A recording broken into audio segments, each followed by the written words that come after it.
अहान रायजादा, ऐसा वजनदार नाम मानो इंडिया की टॉप बिजनेसमैन फैमिलीज में से किसी एक का वारिस हो। मगर हम जिस अहान रायजादा की बात कर रहे हैं उसके कतरे कतरे से बेबसी झांक रही है। अहान एक करोड़पति बिजनेस फैमिली का दामाद तो जरूर है, मगर उसकी हालत पर घर के नौकर भी कहते हैं, कुछ पैसे चाहिए तो बता देना, तुम्हारी गरीबी देखी नहीं जाती। कहने को तो अहान जैसी रिच फैमिली के दामाद सड़कों पर महंगी कार दौड़ाते थे, महंगे क्लब्स में जाते थे, मगर अहान की लाइफ में 3 चीजें आम थी। पहली चीज बेइज्जती, दूसरी चीज बहुत बेइज्जती और तीसरी चीज बहुत से भी ऊपर वाली बेइज्जती। और हाँ, कभी कभी वो किसी रईस को जब अपनी बीवी को एक महंगे होटल में खाना खिलाते देखता था तो वो खुद से कहता था, एक दिन अपना भी टाइम आएगा जब मैं महंगे सूट में ऐसी किसी महंगे होटल में अपनी बीवी शनाया को टशन के साथ खाना खिलाऊंगा। जब वो मेरे सीने से लग के एक रोमांटिक डुएट में मेरे साथ रोमांटिक कैंडल लाइट डांस करेगी ना तो वहां बैठे सारे रईसजादों के सीने पर सांप लौटेंगे।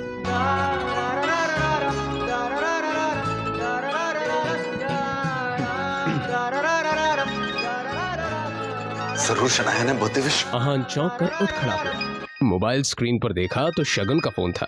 अहान के सारे सपने छूमंतर हो गए। शगुन अहान की बीवी शनाया की कजिन थी, जो हमेशा ही अहान को नीचा दिखाने की कोशिश करती थी। मोबाइल की तरफ देखकर अहान ने बुरा सा मुंह बनाया और फिर कुछ सोचकर फोन उठा लिया। मेरे प्यारे जीजा जी, फोन नहीं उठाते आप? ये वो मैम। अच्छा वो सब छोड़िए, आप एक काम कीजिए, साहू ज्वेलर्स पे मेरा एक नेकलेस पड़ा है, मैंने ओनर को कॉल कर दिया है, वहाँ जाके नेकलेस कलेक्ट करके मेरे घर पे आ जाइए। शगुन, मुझे बैंक जाना है और ये मैं बैंक जाने का तेवर किसी और को दिखाइएगा जीजा जी। वैसे भी आपको हमारे फैमिली के टुकड़ों पर ही पलना है ना? तो जितना काम कहा जा रहा है उतना कीजिए। और हाँ, नेकलेस के साथ में ओनर आपको 30,000 रुपए भी देगा, वो लेकर मेरे घर पे आ जाइए और 30,000 रुपए में से 1 रुपया भी कम नहीं होना चाहिए, समझे ना? देखो शगुन, आज तक मैंने कभी चोरी नहीं की और दूसरी बात यह कि अगर मुझ पर इतना डाउट है तो किसी नौकर को भिजवा के करवा लो। क्या है ना, बहस करने की इजाजत आपको है नहीं, तो जितना काम कहा जा रहा है उतना कीजिए। 1 घंटे के अंदर नेकलेस और पैसे लेकर मेरे घर आ जाइए।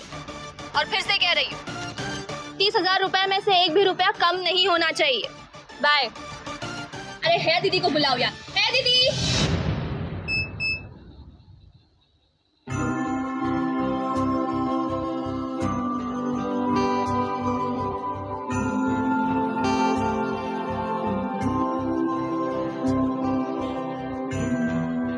जल्द ही अहान फ्रेश होकर बाथरूम से बाहर आया और जल्दबाजी में अपनी अलमारी की तरफ बढ़ा, जिसमें 2 जोड़ी पुराने कपड़े रखे थे। उनमें से जो सबसे साफ कपड़ा था, अहान ने उसे पहनने के लिए चुना।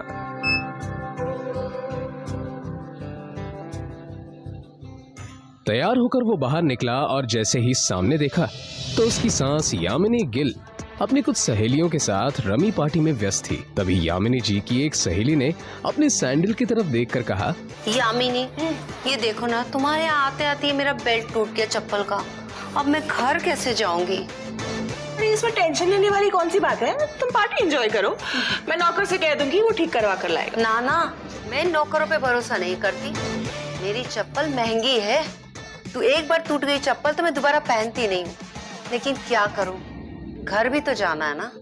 अहान उस तरफ से निकला ही था जब यामिनी जी की नजर उस पर पड़ गई। डोंट वरी, नौकर नहीं है, नौकर से थोड़ा ऊपर ही है, वो तुम्हारा काम अच्छे से करेगा। आहान सुनो, ये चप्पल लो और उसे ठीक करा कर लाओ। तभी यामिनी जी की सहेली ने कहा, यामिनी, ये सब काम दामाद से अच्छा नहीं लगता। अरे तुम इतना टेंशन क्यों ले रही हो, वैसे भी इसे ये सब काम करने में बड़ा मजा आता है। तुम लोग को भी कोई काम हो तो बता दे रहा।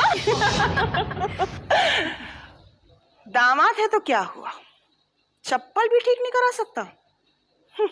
कुछ तो करे, वैसे भी कुछ करता धरता तो है नहीं। ये बातें सीधा आहान के दिल पर आकर लगी, मगर अब उसे ये सब हमेशा ही सुनने की आदत हो गई थी। उसे याद था कि आज उसका बर्थडे है, मगर ये सिर्फ उसे ही याद था, बाकी किसी को भी इससे कोई मतलब नहीं मैं था। अभी शगुन का काम करना चाह रहा हूँ। बहस मत करो, जो काम दिया है वो करके आओ। दामाद है तो दामाद की तरह रहो। भिखारी कहेगा, पता नहीं शनाया की जिंदगी में ऐसा क्या लिखा था कि तुम जैसा निठल्ला पति मिला है उससे। और अब यामिनी जी की सहेली ने आहान को उसकी टूटी हुई सैंडल की स्ट्रैप दिखाकर कहा, ये वाली चप्पल ठीक करना है, महंगी दुकान में ठीक करवाना, समझ में आया? कहते हुए उसने आहान का हाथ उठाकर सैंडल उसके हाथ में पकड़ा दिया।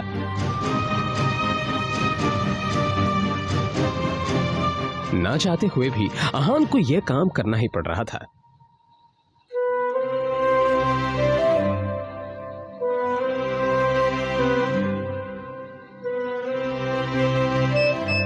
उसके मोबाइल पर उसकी बीवी शनाया ने मैसेज किया। ये मैसेज पढ़ते ही आहान के होठों पर एक स्माइल आ गई और उसकी पूरे दिन की टेंशन जैसे गायब ही हो गई। आज पहली बार शनाया ने उसे ऑफिस बुलाया था।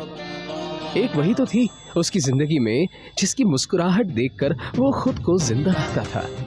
शनाया का चेहरा देखे बिना आहान को चैन नहीं मिलता था और उसके बस में होता तो शनाया की हर एक खुशी के लिए खुद को लाखों बार कुर्बान कर देता। रास्ते में आहान को एक फूलों की दुकान मिली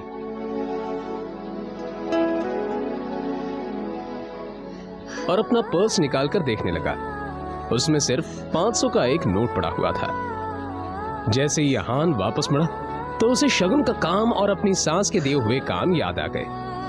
उसने एक नजर घूर कर उस सैंडल की तरफ देखा और कहा, माफ करना आंटीज और सासू माँ, आप लोगों को सादर प्रणाम, पर शनाया से बढ़कर मेरे लिए और कुछ नहीं है। थोड़ी सी डांट सुन लेंगे आपसे। और फिर उस पैसे से आहान ने शनाया के लिए फूलों का वो बुके ले लिया। आज वो पहली बार गिल कंस्ट्रक्शन के ऑफिस जा रहा था, जो कंपनी गिल खानदान की थी। ये सोचकर आज वो फूला नहीं समा रहा था कि वहां उसका अच्छे से स्वागत होगा कि तभी सामने से आने वाले एक आदमी से आहान टकरा गया।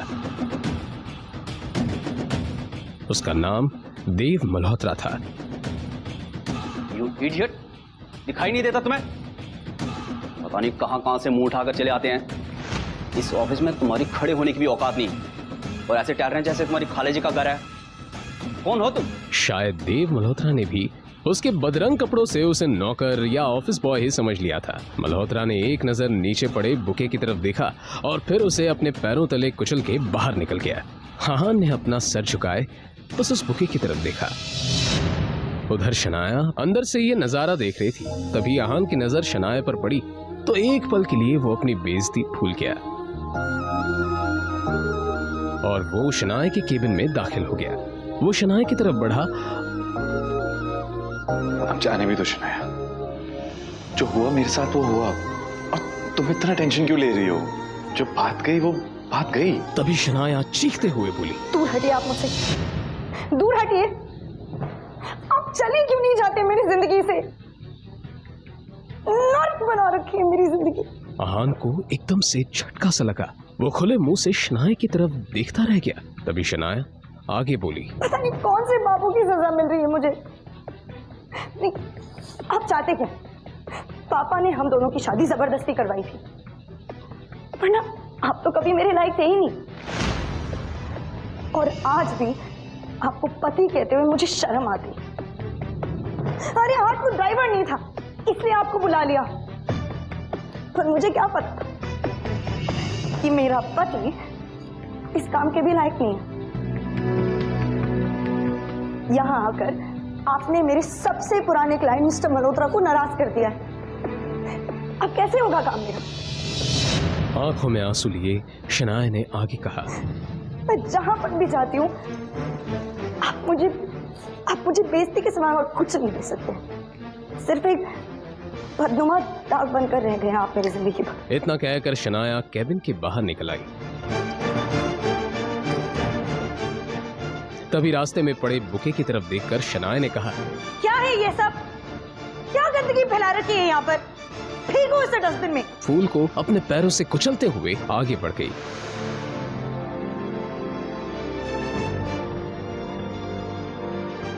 मल्होत्रा अपनी कार में बैठा पहले से शनाया का इंतजार कर रहा था। फिर आहान के सामने ही शनाया अपने क्लाइंट मल्होत्रा की कार में बैठी और बिजनेस के सिलसिले में वहीं से जा चुकी थी। तभी आहान के सामने काली रंग की कार आकर रुकी, जिसमें से एक अधेड़ उम्र का शख्स बाहर निकला। आहान उसे देखते ही चौंक गया, क्योंकि उसकी यहाँ आने की उम्मीद आहान को बिल्कुल नहीं थी। वो आदमी आहान के सामने आकर बोला, यंग मास्टर, एशिया की सबसे अमीर कंपनी और रायजादा ग्रुप के अरबों रुपए का बिजनेस एम्पायर आपका इंतजार कर रहा है। वक्त आ गया है कि आप आकर अपना बिजनेस संभालें। आखिर कौन है ये आदमी? आहान के साथ शनाया के इस बर्ताव का कारण क्या है? क्या है आहान की कहानी? जानने के लिए बने रहिए इस कहानी के साथ।